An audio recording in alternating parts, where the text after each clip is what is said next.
अब आते हैं ट्रांसफार्मर में प्रयुक्त विभिन्न प्रकार की कोर। अभी हम लोग पढ़ रहे थे कोर का कार्य क्या है, कोर कैसा होता है। अब पढ़ेंगे कोर कितने प्रकार का होता है। क्या पढ़ेंगे?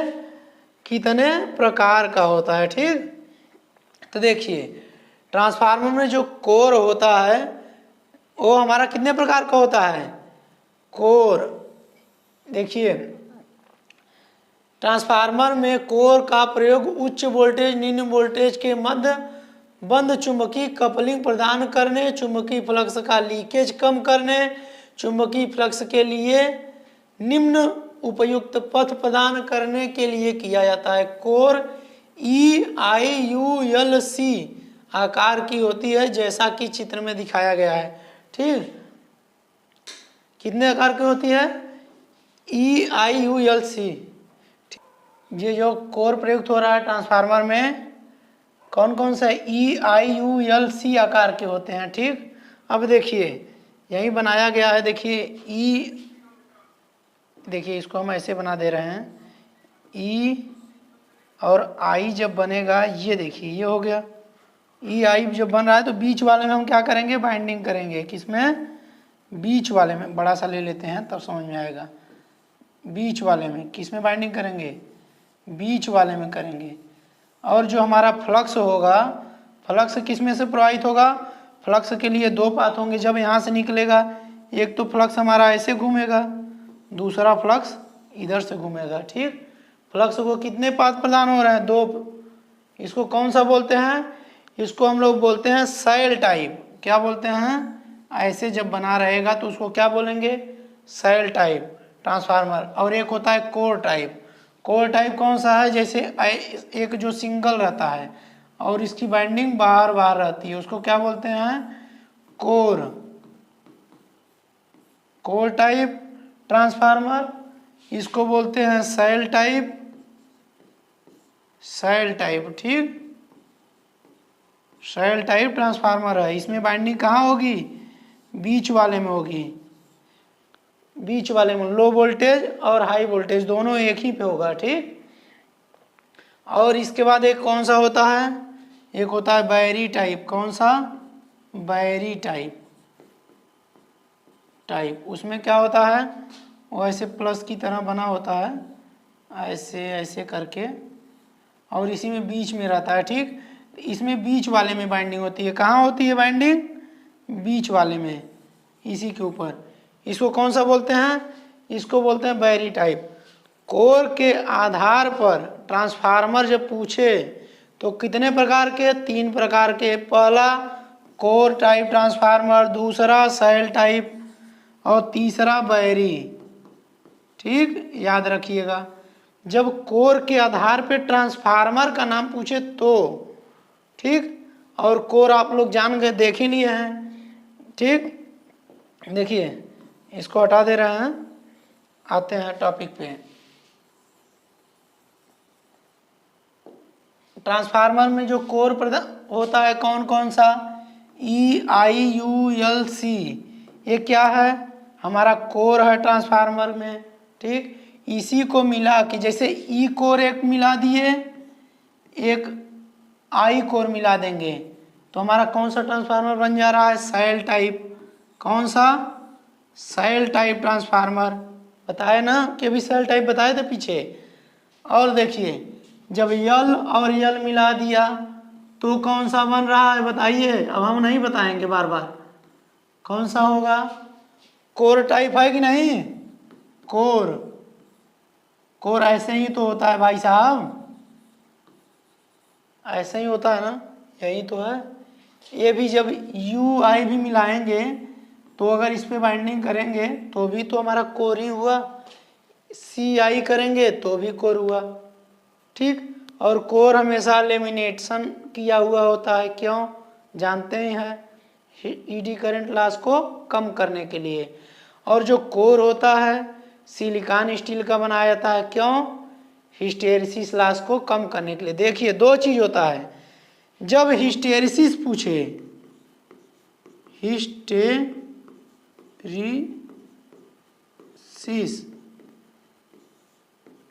हिस्टेरिसिस को कौन कम करता है?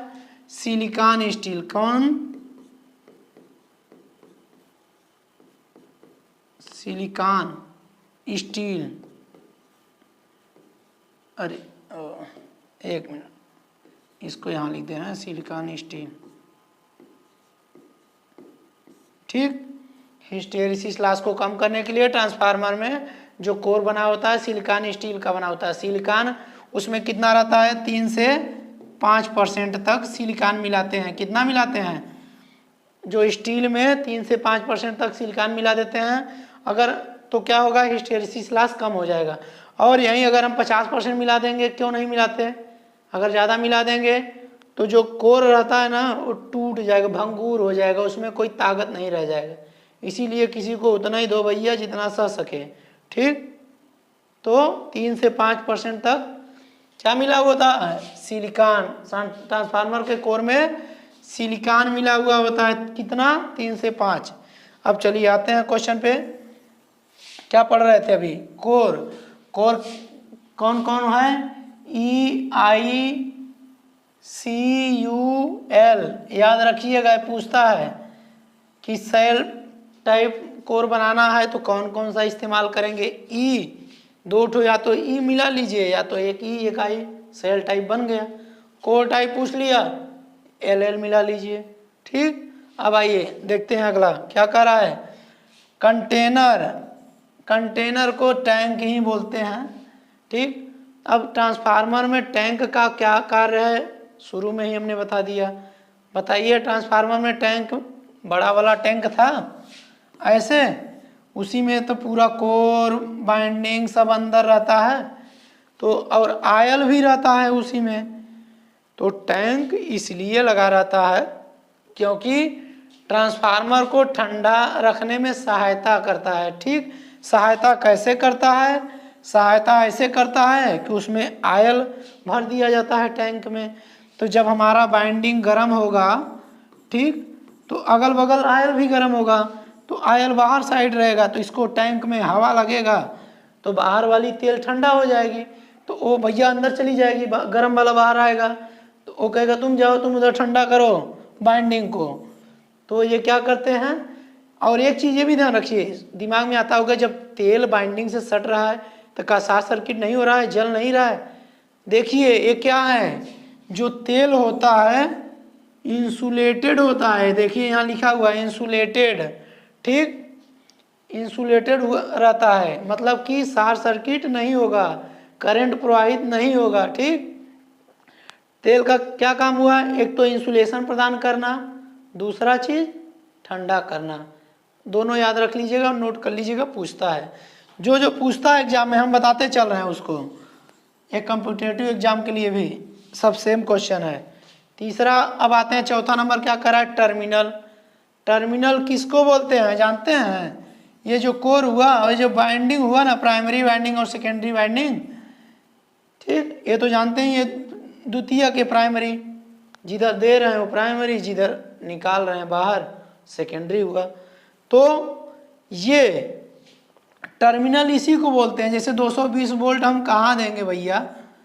इसी टर्मिनल में जोड़ देंगे, इसी को क्या बोलते हैं? टर्मिनल। देखिए क्या करा है, यह कुंडली के सिरों पर विद्युत सप्लाई को आदान प्रदान करने का कार्य करता है। क्या? टर्मिनल। मतलब कि यहाँ हम जब टर्मिनल में सप्लाई देंगे तो ये दूसरे सिरे पे दे देगा। कैसे दे देगा? अन्योन्य प्रेरण के सिद्धांत पे। ठीक, ट्रांसफार्मर के टर्मिनल द्वारा प्राइमरी पर विद्युत सप्लाई दी जाती है और सेकेंडरी पर प्राप्त की जाती है। यही चीज है टर्मिनल। समझ में आया कि नहीं? हमें क्या समझाना था इस पे? टर्मिनल। टर्मिनल इसी को बोलते हैं जहाँ पे सप्लाई जोड़ते हैं। ठीक, क्या करते हैं? जहाँ पे सप्लाई जोड़ते हैं, ऐसे जैसे जोड़ दिए सप्लाई, ये टर्मिनल हो गया। यहाँ जब हम लोड जोड़ देंगे तो ये क्या हो जाएगा? द्वितीयक टर्मिनल।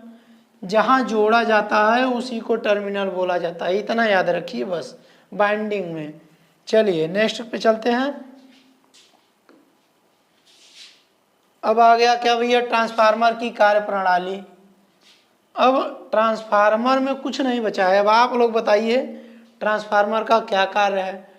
ट्रांसफार्मर क्या कार्य करता है? देखिए, ट्रांसफार्मर प्राइमरी वाइंडिंग को एसी सोर्स से संयोजित किया जाता है तो क्या करेगा? प्रत्यावर्ती धारा के प्रवाह से प्राइमरी वाइंडिंग के चारों ओर प्रत्यावर्ती स्वभाव का चुंबकीय क्षेत्र उत्पन्न करता है, बताए थे अभी आपको, ठीक, उत्पन्न करता है। सेकेंडरी के चालक में प्राइमरी वाइंडिंग द्वारा क्या करेगा? स्थापित चुंबकीय क्षेत्र के कुंडलिक बल रेखाओं छेदन करता है। कुछ नहीं, अभी जो हमने आपको बताया वही चीजें लिखा हुआ, कुछ स्पेशल नहीं है। ट्रांसफार्मर हुआ, ठीक, ए हुआ हमारा प्राइमरी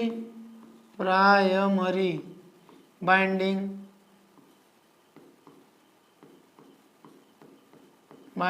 ए हुआ द्वितीयक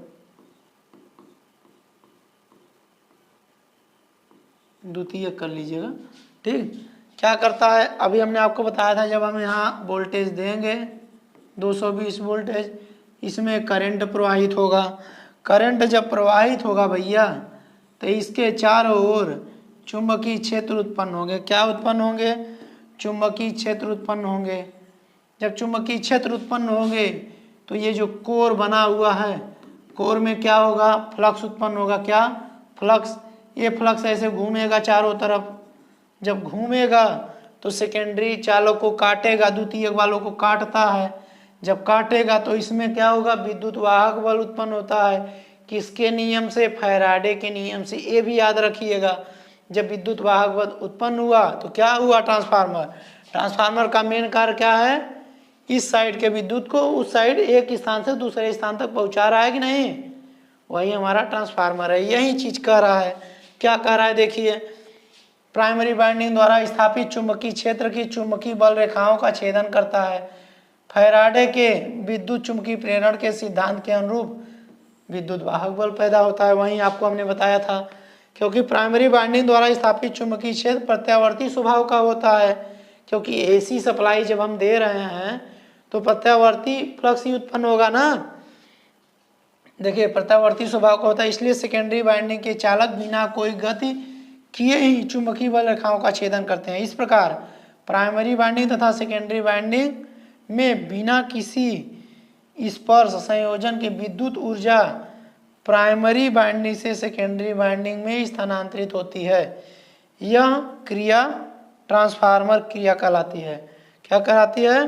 ट्रांसफार्मर। मतलब कि बिना तार को जोड़े हमने एक साइड से दूसरे साइड तक विद्युत पहुंचा दिया, वही क्या कहलाता है? Transformer action.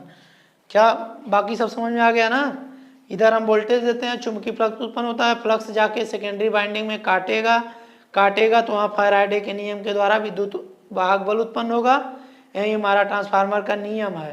ट्रांसफार्मर किस पे कार्य करता है? म्यूचुअल इंडक्शन पे। ज़्यादा कुछ मत याद करिए, बस इतना काफ़ी है, ठीक। क्या कर रहा है? विद्युत ऊर्जा को क्या करता है? एक साइड से दूसरे साइड तक, प्राइमरी वाइंडिंग से सेकेंडरी वाइंडिंग क्या करेगा? स्थानांतरित करेगा, ठीक। अब देखिए, विद्युत ऊर्जा क्या किया था? प्राइमरी मतलब कि P। देखिए, प्राइमरी वाइंडिंग को हम लिखेंगे P से प्राइमरी, और सेकेंडरी में जो विद्युत ऊर्जा उत्पन्न होगा उसको बोलेंगे PS सेकेंडरी। P बराबर क्या होता है? VI होता है। क्या होता है? V प्राइमरी लिख दे रहे हैं, IP। इधर क्या हो जाएगा? VS IS, ठीक। मतलब इधर सेकेंडरी, S से सेकेंडरी, P से प्राइमरी, ठीक। अब देखिए, विद्युत ऊर्जा का ये जो है बराबर है दोनों। मतलब कि अगर मान लीजिए वोल्टेज हमारा 4 है, ठीक, और करंट 2 है, ठीक, तो इधर भी 8 आना चाहिए। जैसे अगर हमारा उधर वोल्टेज हम ले रहे हैं क्या? 8। वोल्टेज स्टेप अप ट्रांसफार्मर होता है भैया, कि ट्रांसफार्मर कभी वोल्टेज हमको ज़्यादा चाहिए तो ज़्यादा उधर ले लेंगे, तो वोल्टेज ज़्यादा के लिए हमको ज़्यादा वाइंडिंग करना होगा। देखिए भी बताएंगे सब। अगर वोल्टेज मान लीजिए उधर हमको 8 लेना है तो 8 ले लेंगे तो क्या? करंट का मान 1 हो जाएगा। मतलब ये जो पावर है सेम रहेगी, ठीक। तो कितना? 8 बराबर 8। समझ में आया? अगर हम इधर 8 लेते तो उधर किस, समझ में आ रहा है ना? ये नियत रहेगा। मतलब कि अगर वोल्टेज का मान बढ़ाएंगे तो करंट का मान घटेगा। समझ में आया? जिधर वोल्टेज ज़्यादा उधर करंट का मान कम, और जब करंट का मान कम तब पतला वायर यूज करिए, करंट के हिसाब से वायर यूज करिएगा। ठीक, चलिए नेक्स्ट आते हैं। अब ट्रांसफार्मर का क्लासिफिकेशन कर रहा है। ठीक, क्लासिफिकेशन कुछ नहीं, देखिए अब ट्रांसफार्मर का वर्गीकरण आउटपुट वोल्टता के आधार पर। इसका मतलब क्या है? ट्रांसफार्मर में वोल्टेज के आधार पर ट्रांसफार्मर का वर्गीकरण। ट्रांसफार्मर वोल्टेज दो, या तो हमको ज़्यादा वोल्टेज चाहिए या तो कम चाहिए। ज़्यादा चाहिए तो हम उसको स्टेप अप ट्रांसफार्मर बोलते हैं, जब कम चाहिए तो स्टेप डाउन। कम माने डाउन, अप माने ज़्यादा। आपको चाहिए क्या, उसी हिसाब से नाम याद कर लीजिए। ट्रांसफार्मर वोल्टेज के आधार पर क्या हुआ? स्टेप अप ट्रांसफार्मर मतलब वोल्टेज का मान जब द्वितीयक साइड में ज़्यादा होगा, द्वितीयक साइड में, तो उसको स्टेप अप बोलेंगे। और जब द्वितीयक साइड में वोल्टेज का मान कम होगा तो उसको स्टेप डाउन। अब देखिए बना देते हैं ना, ये आप लोग भूल जाते हैं ना।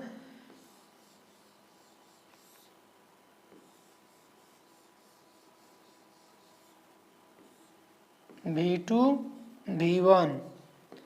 अब देखिए इसमें एक चीज़ बनाए हैं, इधर कम बाइंडिंग किए हैं, इधर ज़्यादा बाइंडिंग किए हैं। Number of turn N2 N1।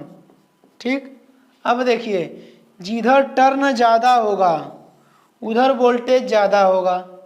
ठीक, जिधर टर्न कम होगा उधर वोल्टेज का मान कम होता है, ये भी याद रख लीजिए। अब इसको क्या बोलेंगे आप लोग? स्टेप अप बोलेंगे। क्या बोलेंगे? Step up. ठीक, स्टेप अप मतलब इधर वोल्टेज ज़्यादा मिल रहा है द्वितीयक साइड ना, तो स्टेप अप बोलेंगे। अब देखते हैं, अब दूसरा चीज़ आते हैं स्टेप डाउन के बारे में।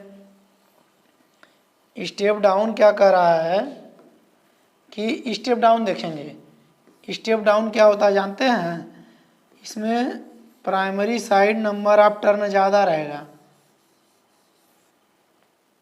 ये V2 है, ये V1।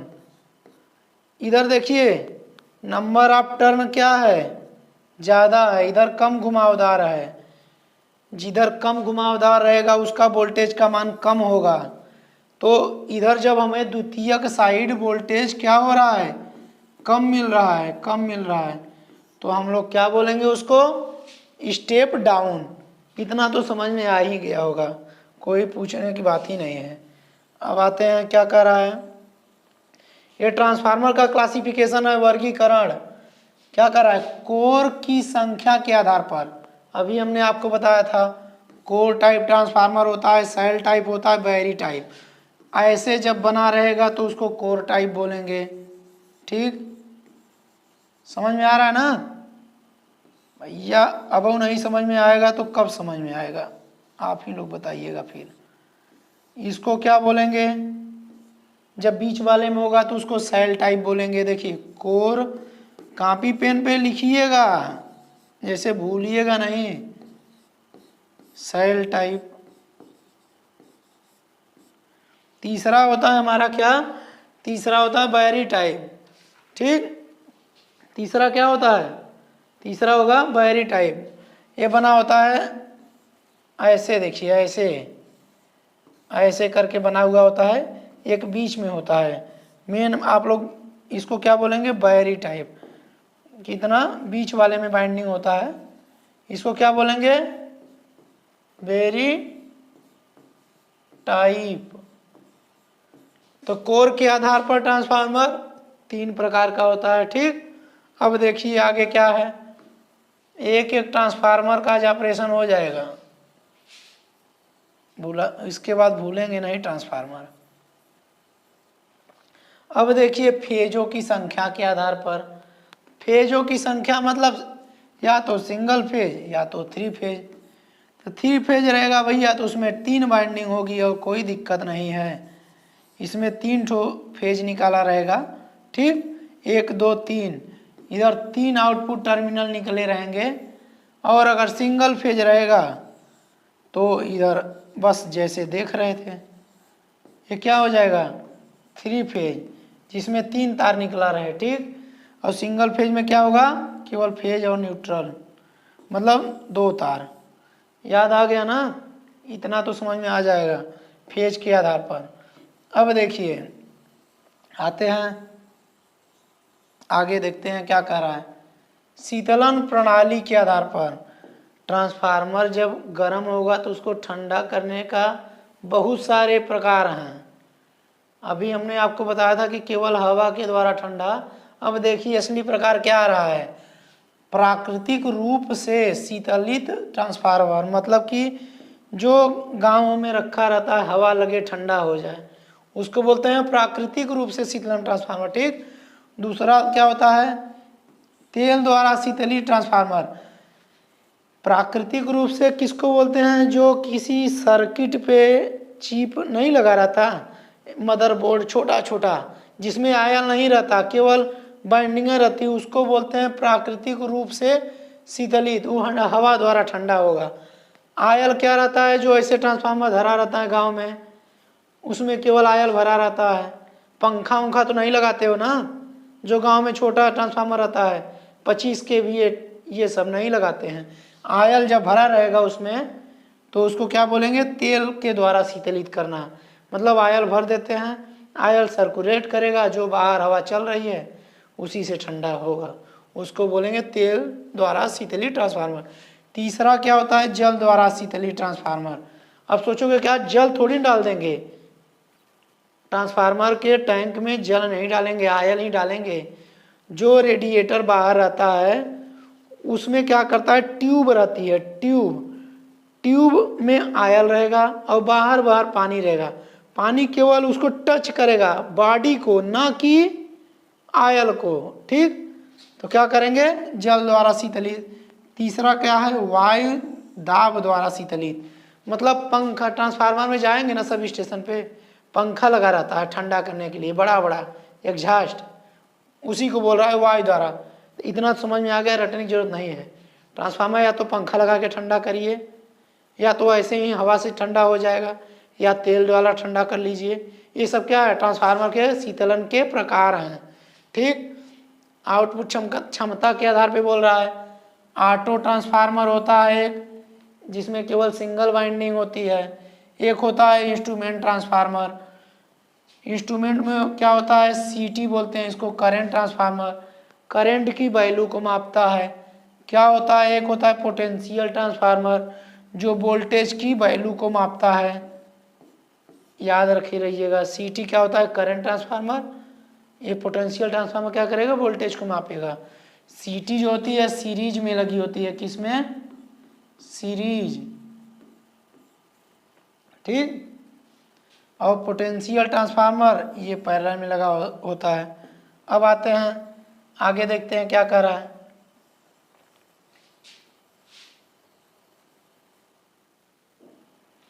इसके बाद व्यापारिक आधार पे, मतलब जैसे हम लोग को क्या ज़रूरत है, पावर ट्रांसफार्मर चाहिए, मतलब बड़ा वाला, कितना बड़ा चाहिए, कि डिस्ट्रीब्यूशन ट्रांसफार्मर जो घरों में ज़्यादातर लोग लगवा ले रहे हैं आजकल, डिस्ट्रीब्यूशन ट्रांसफार्मर, ठीक। स्थापना स्थल के आधार पर एक ट्रांसफार्मर होता है घरों में स्थापित किया जाता है, एक होता है खंभों पर खड़ा किया जाता है। कुछ है नहीं, ट्रांसफार्मर बहुत आसान चैप्टर है, बस समझने की ज़रूरत है, ठीक। एक होता है शुष्क ट्रांसफार्मर, एक पृथकीकरण, ठीक। आगे चलते हैं। अब भैया सब कुछ समझा दिए हैं, स्टेप अप ट्रांसफार्मर फिर आ गया। अब इसका क्या करें आप बताइए। स्टेप अप का मतलब क्या होता है, वोल्टेज को बढ़ाना। स्टेप डाउन का मतलब क्या होता है, वोल्टेज को घटाना। अब सीधा सीधा कह रहा है, स्टेप अप ट्रांसफार्मर किसे कहते हैं बताइए। जब प्राइमरी में हम वोल्टेज देंगे, उससे ज़्यादा वोल्टेज अगर हमको द्वितीयक में मिल रहा है तो उसको क्या बोलेंगे, स्टेप अप। तो जिधर साइड ज़्यादा वोल्टेज मिलेगा उधर क्या होगा, उधर होगा हमारा, क्या होगा उधर, ये जो स्टेप अप ट्रांसफार्मर है उसमें क्या होता है, प्राइमरी, मतलब प्राइमरी साइड जिधर हम सप्लाई दे रहे हैं, और द्वितीयक साइड जिधर हम सप्लाई ले रहे हैं। तो प्राइमरी साइड क्या होगा, नंबर ऑफ टर्न क्या होगा, कम होगा। क्या होगा, कम। मतलब इधर वोल्टेज क्या होगा, निम्न वोल्टेज। जिधर कम वोल्टेज होता है उधर टर्न कम होता है। ठीक। उच्च वोल्टेज इधर होगा, नंबर ऑफ टर्न ज़्यादा होगा। ठीक। अब देखिए, इधर उच्च वोल्टेज, इधर निम्न। प्राइमरी साइड जहाँ निम्न हो और द्वितीयक साइड जहाँ उच्च हो, उसे क्या बोलेंगे, स्टेप अप। मतलब वोल्टेज कम से ज़्यादा हो रहा है, वोल्टेज बढ़ रहा है। ठीक। ये ऐसा कहाँ पे होता है, ऐसा होता है जहाँ पे बिजली पैदा होती है। बिजली पैदा होती है 21 किलो वोल्ट की, या तो 11 किलो वोल्ट, 11 kV।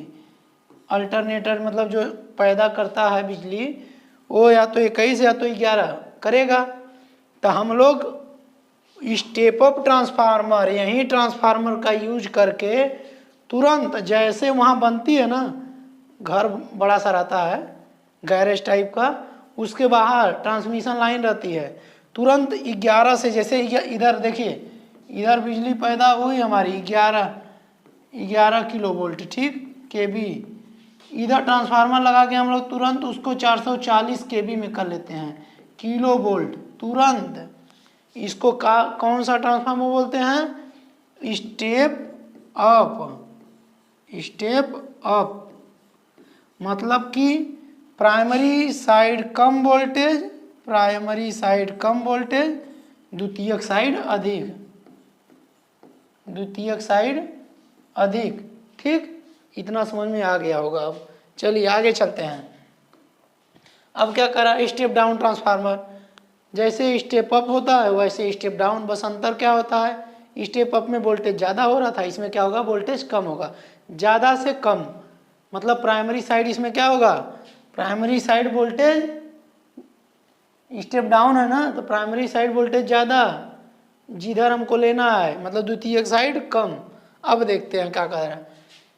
ये कोर है हमारा। ठीक, ये कोर हो गया। इसमें दिया है ये प्राइमरी, स्टेप डाउन ट्रांसफार्मर है ना, तो जिधर उच्च रहेगा उधर प्राइमरी मानेंगे, प्राइमरी। प्राइमरी मतलब हम इसको बना के बता दे रहे हैं, ये फिगर थोड़ा उल्टा बना दिया है, उसको जाएंगे तो आप लोग कंफ्यूज हो जाएंगे। प्राइमरी, इसमें स्टेप डाउन ट्रांसफार्मर है ना, ऐसे कर लेते हैं। ठीक, तो देखिए इधर मान लीजिए हमारा 11 किलो वोल्ट है, ज़्यादा वोल्टेज हुआ ना, और इधर हमारा है 220 वोल्ट, केवल वोल्ट। 1 किलो वोल्ट है, बहुत ध्यान दिया करिए क्वेश्चन पे। 1 किलो वोल्ट है, ये वोल्ट है। ठीक, 220 वोल्ट। तो देखिए ये हमारा क्या हुआ, प्राइमरी, प्राइमरी।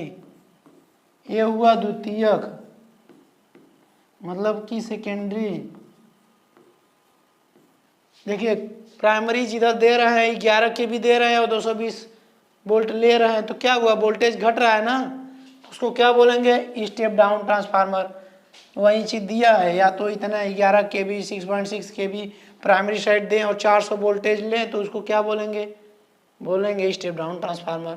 ठीक, अब हमने आपको बता दिया, स्टेप डाउन जिधर वोल्टेज कम होगा उधर नंबर ऑफ टर्न कम होंगे, कम घुमाव होंगे। तो देखिए कम घुमाव हमने बनाया है, जिधर वोल्टेज ज़्यादा होता है उधर हमने क्या करते हैं, जिधर वोल्टेज ज़्यादा होगा उधर ज़्यादा टर्न होगा। अब देखिए स्टेप डाउन ट्रांसफार्मर में primary side number of turn क्या रहेगा, प्राइमरी NP बराबर NP greater than NS। Secondary side कम वोल्टेज है तो NS का वैल्यू क्या होगा, कम होगा। प्राइमरी साइड ज़्यादा वोल्टेज है तो नंबर ऑफ टर्न ज़्यादा होगा। ऐसे फार्मूला बना के बता दिए याद करने के लिए। चलिए आगे चलते हैं। पृथकीकरण ट्रांसफार्मर एक होता है जिसको इंग्लिश में बोलते हैं आइसोलेशन ट्रांसफार्मर। इस ट्रांसफार्मर क्या होता है जानते हैं, ये ट्रांसफार्मर ही वैसे सेम है, बस इसमें जो प्राइमरी, जैसे हमने आपको बताया था ना अभी कि प्राइमरी साइड नंबर आप घुमाओ ज़्यादा, और इसमें ऐसा कुछ नहीं है।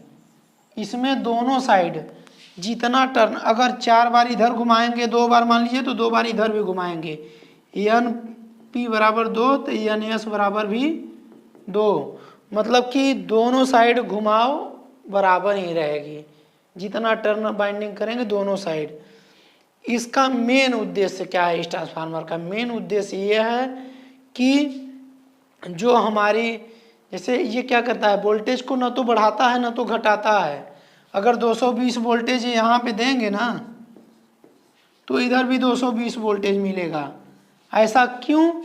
ऐसा इसलिए कि दोनों साइड नंबर ऑफ टर्न, मतलब ये घुमाव दोनों साइड बराबर है तो वोल्टेज भी बराबर मिलेगा। तो इसका एक लाभ क्या है जानते हैं? कोई भी इंस्ट्रूमेंट है जो जल जाए, ज़्यादा वोल्टेज से जल जा रहा है, कम वोल्टेज से जल जा रहा है, उसको बचाने के लिए क्या करेंगे हम लोग? पृथक्कीकरण ट्रांसफार्मर इस्तेमाल करते हैं, क्योंकि ये ना तो वोल्टेज को बढ़ा रहा है ना तो घटा रहा है, तो ये विरोध करेगा जब चेंजिंग होगा, तो हमारा इंस्ट्रूमेंट बच जाएगा। यही क्या है? हमारा पृथक्कीकरण ट्रांसफार्मर। ठीक, चलिए आगे चलते हैं।